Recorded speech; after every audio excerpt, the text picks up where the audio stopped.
To save a man she had never met from a public humiliation she was fairly certain had been engineered in advance, Isla Vance did the single most impractical thing of her professional life.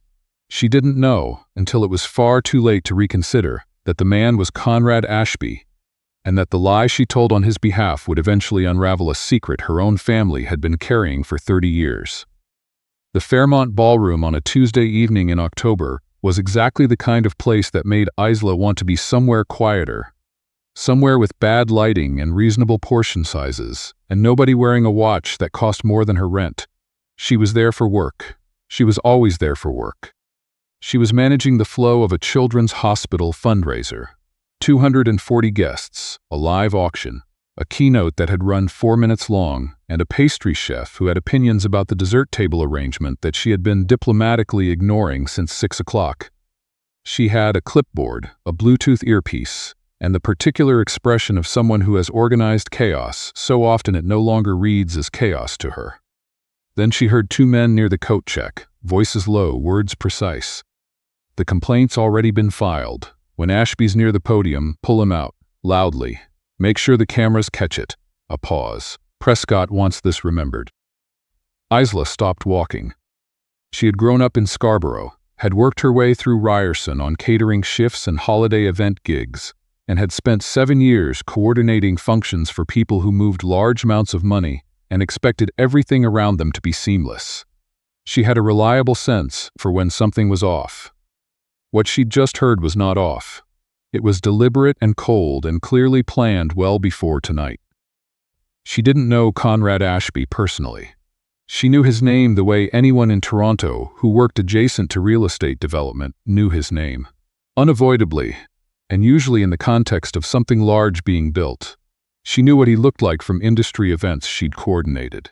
She also knew, in the immediate and practical way of someone who runs events for a living, that a prominent man being loudly removed from a fundraiser she was coordinating was going to become her problem before it became anyone else's.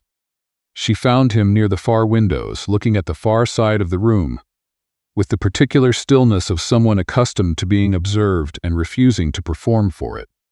"Don't react," she said, arriving at his elbow. "There are 2 security personnel walking toward us, and I have reason to believe this isn't routine. Will you trust me for about 90 seconds? He turned to look at her slowly.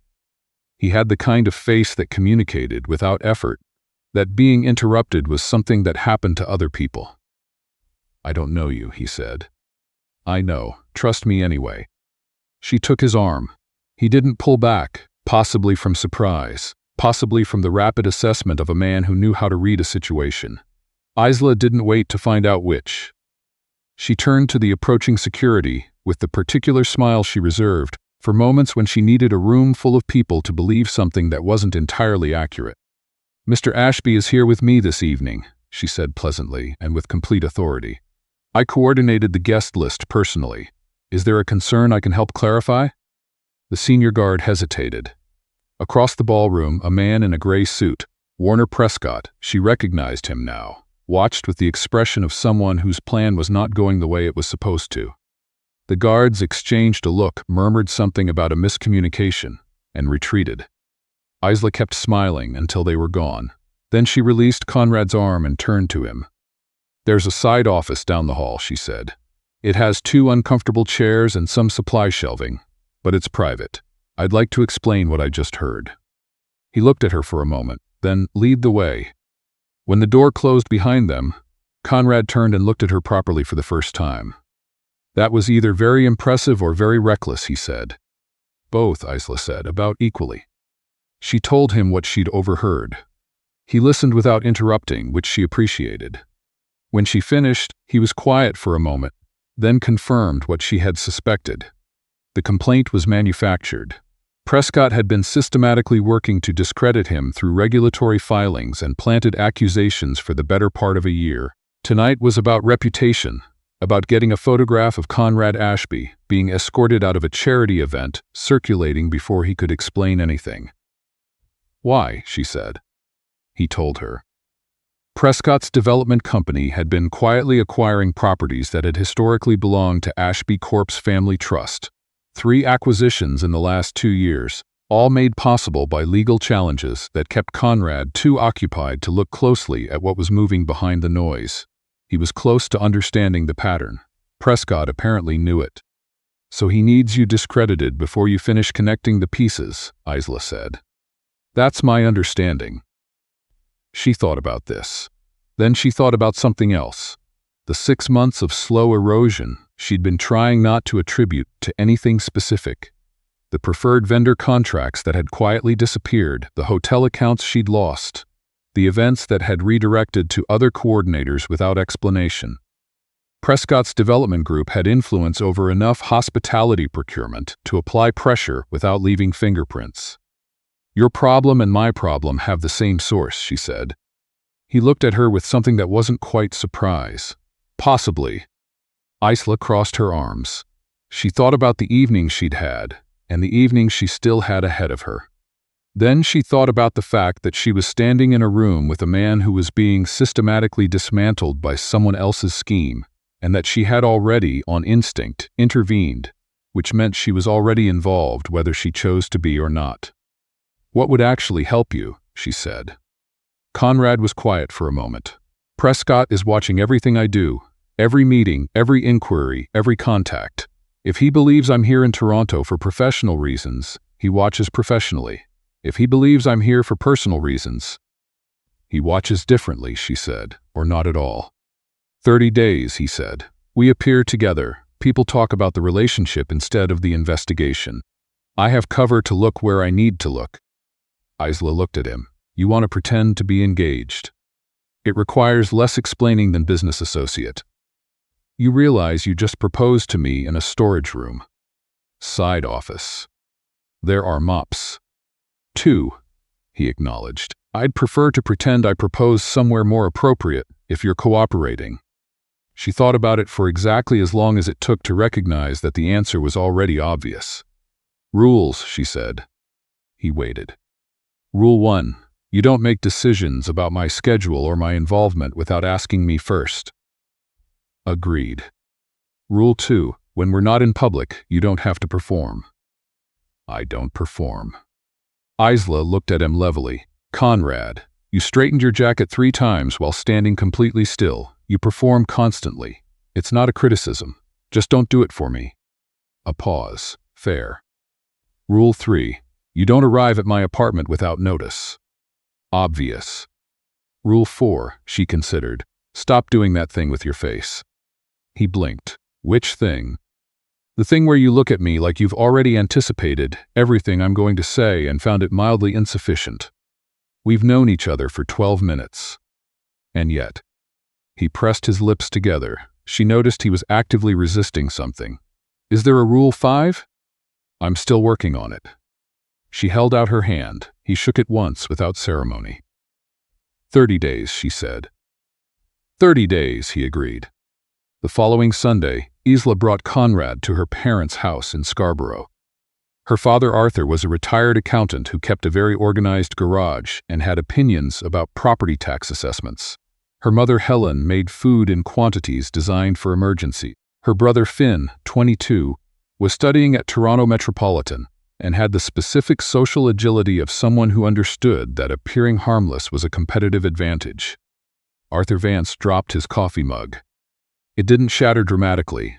It simply left his hand, hit the kitchen floor, and broke apart, and for a moment the room was very still. Finn crouched to pick up the pieces. Arthur said clumsy, sorry, in a voice that sounded nothing like clumsy. Isla had seen her father tired, proud, quietly furious about city council decisions, and moved to tears exactly once, at her university convocation. She had never seen him look like someone had said a word that reached back a long distance and pulled something forward. Ashby, Arthur said again as if confirming it. Arthur Vance. Conrad shook his hand with the same measured composure he applied to everything. I believe you may have worked with my father, 30 years ago, perhaps. The pause lasted 1 second longer than it should have. Perhaps, Arthur said. A long time, I don't remember well. Isla knew her father. Arthur Vance remembered his clients' addresses from 1994. Dinner continued with the particular atmosphere of a meal in which several things are being carefully not said. Helen asked Conrad questions about Toronto and whether he found the winters difficult, which he answered with genuine warmth that Isla filed away without comment. Finn applied himself to learning as much as possible about Prescott through questions that were technically about the development industry. "So you're actively investigating him," Finn said over dessert, with the cheerful directness of someone who had not been taught to approach topics obliquely. "Finn," Isla set her fork down. "I was going to bring it up more gracefully in another few minutes," he shrugged. "I just saved us the time." Conrad didn't pretend. "I'm examining some irregularities in a series of property transfers." "Yes." Arthur stood up with the collected plates and went to the kitchen. Isla watched him go. Conrad watched Isla watching. Neither of them spoke. On the front porch afterward, she told Conrad what she was already certain he'd noticed. "He knows your name. Not from the news. He knows it the way you know something you've been not thinking about." "I think so too." "Are you going to press him?" Conrad looked at the maple on the front lawn. It had dropped most of its leaves.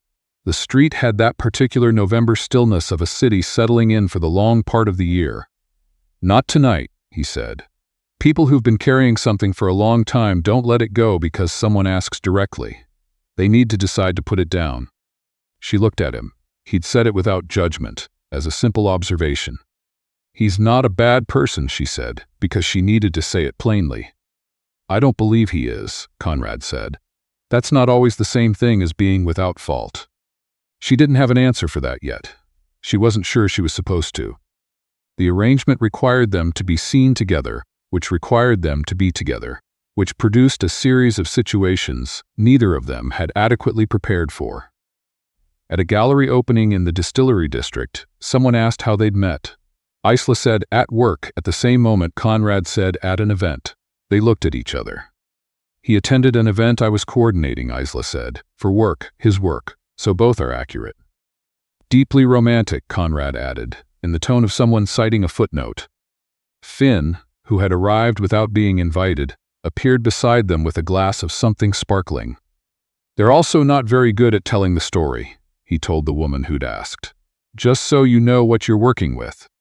Conrad looked at him. "Why are you here?" "Moral support." Finn considered the canapé in his hand. The open bar was also a factor.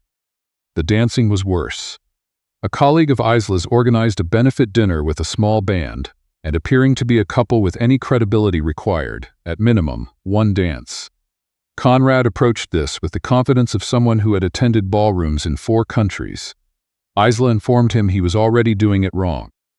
"I haven't started yet," he said. "You started with too much confidence," she said.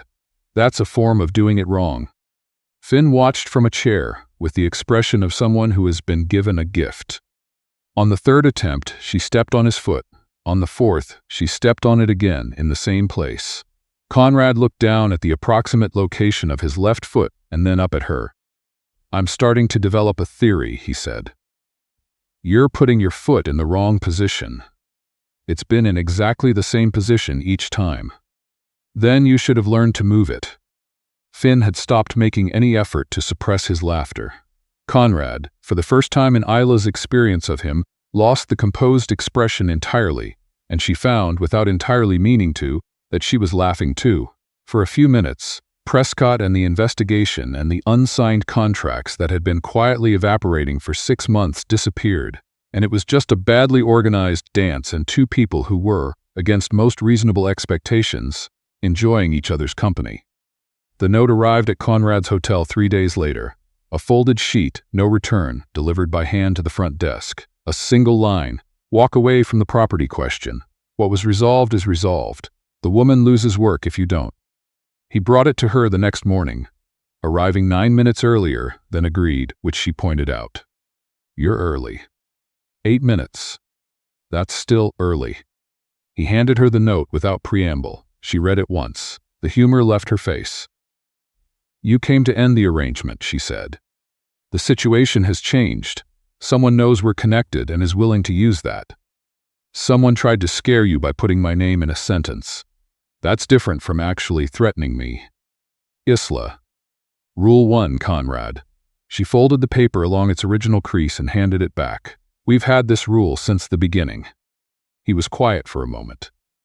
He had the expression of a man who was accustomed to being the final word in a room and was learning, with some difficulty, that this had mostly been because he hadn't been talking to the right people. "Then we change how we do this," he said finally. "Nothing connected to Prescott without telling me first." "That I can agree to. And if anything shifts, any contact, anything unusual, you're the first call." He nodded. He didn't look satisfied, exactly, but he looked like a man who had been overruled and had decided to respect it. The regulatory hearing in Ottawa required Conrad's presence. Isla accompanied him. It was a reasonable thing for a fiancée to do, and it gave her an excuse to meet with 2 venue contacts she'd been trying to reschedule for weeks. The drive back on a Thursday afternoon ran straight into a November ice storm that closed a 60-kilometer stretch of the 417 before anyone was prepared for it. The bed and breakfast outside of Canada had 1 room. The proprietor, a cheerful woman named Mrs. Okafor, who seemed unbothered by ice storms, surprise guests, or the obvious discomfort of the 2 people standing in her doorway, showed them upstairs and said she'd bring tea. The room was small and warm. Brass headboard, a window with opinions about weather sealing, an armchair in the corner that looked more comfortable than it was going to be. Conrad pointed at the armchair. "I'll take that." Isla looked at it. "You won't fit." "I'll adapt." He sat in it. It communicated, immediately and without ambiguity, that it had not been designed for someone of his height. Isla watched him attempt to look comfortable. "Your dignity is at risk," she said. "My dignity is fine." The armchair issued a sound of structural skepticism. Isla assembled a row of pillows down the center of the bed with the focused efficiency of someone who staged large rooms for a living. "This is the boundary," she said, patting the barrier. "My side, your side, crossing it counts as annexation." Conrad examined the pillow wall with an expression she couldn't read. "Is this level of infrastructure necessary?" "I take my peace of mind seriously." "I've noticed." They lay down on their respective sides. The ice continued against the glass. After a while, Isla said, "If you snore, I'm moving the armchair in front of the door." "I don't snore." Everyone believes that about themselves. "I've been reliably told otherwise." "By whom?" A pause. "I don't see how that's relevant." She turned over. She was almost certain she heard him almost smile. Eventually, the warmth of the room and the sound of the ice did what warmth and storms do at 11 p.m., and she slept. She didn't notice, sometime near 3 in the morning, that she had drifted through the pillow barrier and knocked half of it to the floor. She didn't notice that Conrad had turned toward her in his sleep, his arms settling around her with the unself-conscious ease of someone not awake enough to make choices. She did notice at 7 a.m. that she was very warm and that the reason for this was not the duvet. She opened her eyes slowly. His face was close, closer than it had ever been, the tension he carried everywhere else entirely absent in sleep, his expression simply unguarded in a way she had not seen before. He's quite handsome, she thought, which she had known in the abstract. This was different. This was the angle of his jaw, the particular quality of his stillness when he wasn't performing composure, the evidence that he had been trying hard for a very long time and was only now, in sleep, not trying at all. He's also kind, she thought, when he forgets to be careful about it. She was almost certain she had not said that out loud. "I've been awake for a few minutes," Conrad said. Isla was on the other side of the room before she'd finished processing the sentence. She stood with her back to the far wall and her hand over her face. "You heard all of that," she said. "It was not a question." I didn't want to interrupt. "Conrad, you called me handsome. It seemed polite to let you finish the thought." "I was half asleep." "You were awake enough to have opinions." A pause. "You also said I was kind."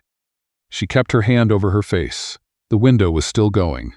Outside, everything was white and completely indifferent to her situation. "We are never discussing this," she said. Completely understood. The neutrality of his voice communicated that they were, in fact, going to discuss this. She finally looked at him. He was sitting up, watching her with the expression she had specifically told him to stop using, the one that meant he had found something more interesting than expected. "I agreed with everything you said," he told her. She pointed at him. She did not have a follow-up to the pointing. She went to get dressed.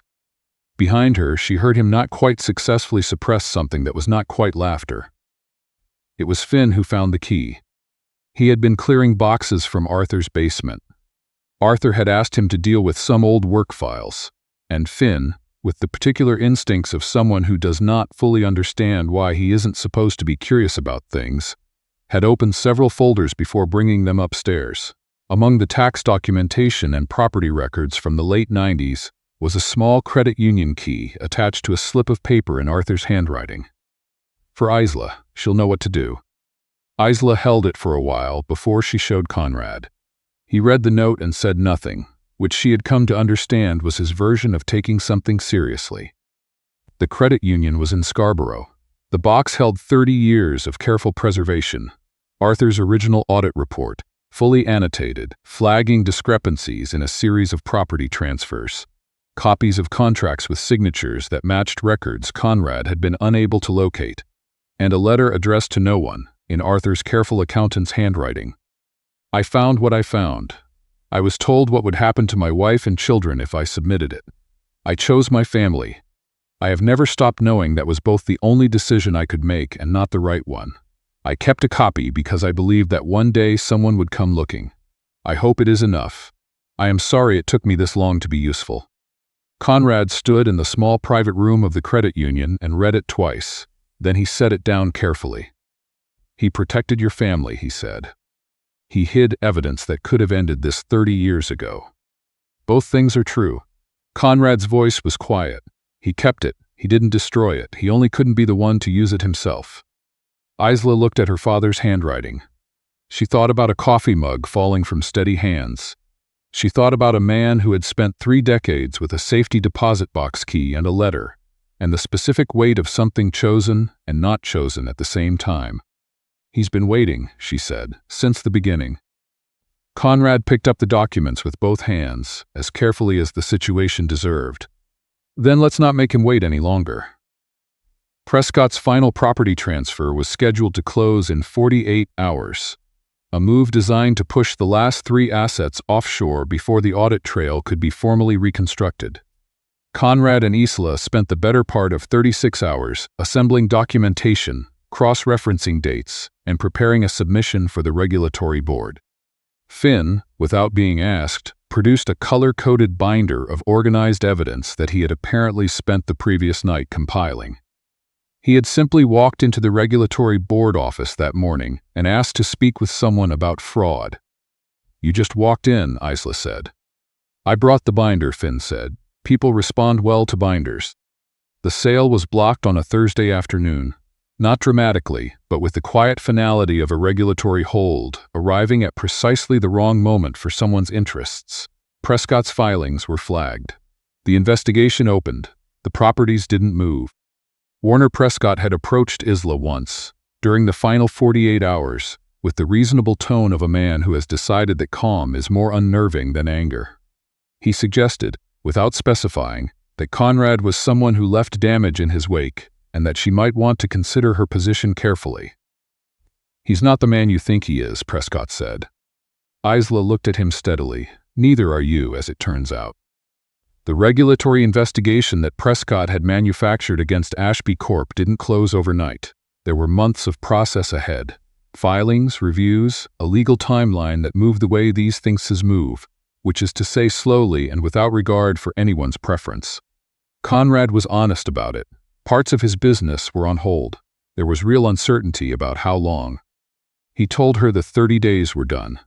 He told her she'd been generous, and he didn't want to hold her to something that no longer had a clear shape. He said he cared about her enough to be realistic about what he could currently offer.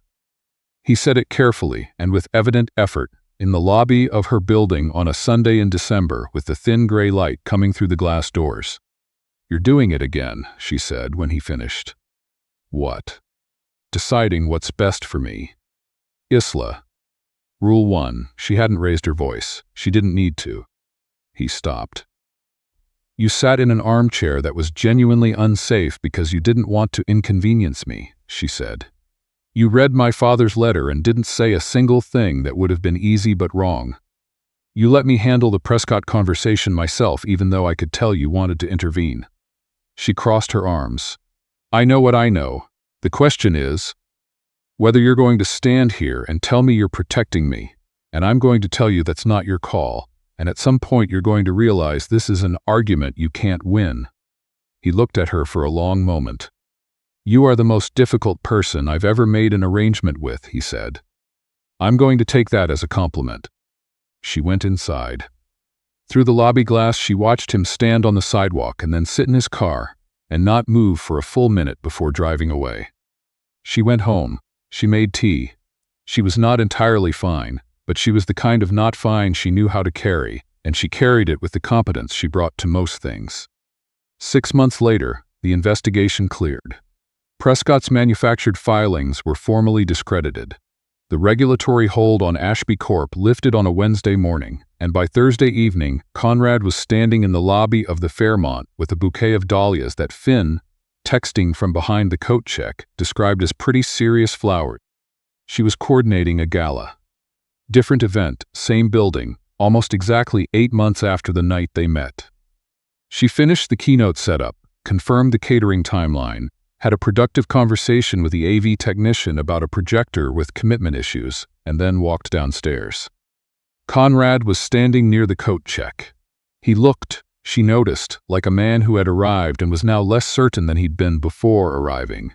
This was an expression she had never seen on him before and found, without entirely meaning to, rather endearing. The flowers were serious, she'd give him that. The investigation's been cleared, he said.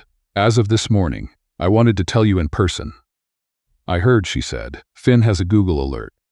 Of course he does. He was quiet for a moment. I also wanted to ask you something, before assuming, which I understand has been a recurring issue. Systematic is more accurate than recurring. Isla. He said her name the way he said most things, with a patience that had stopped being performed and become simply real.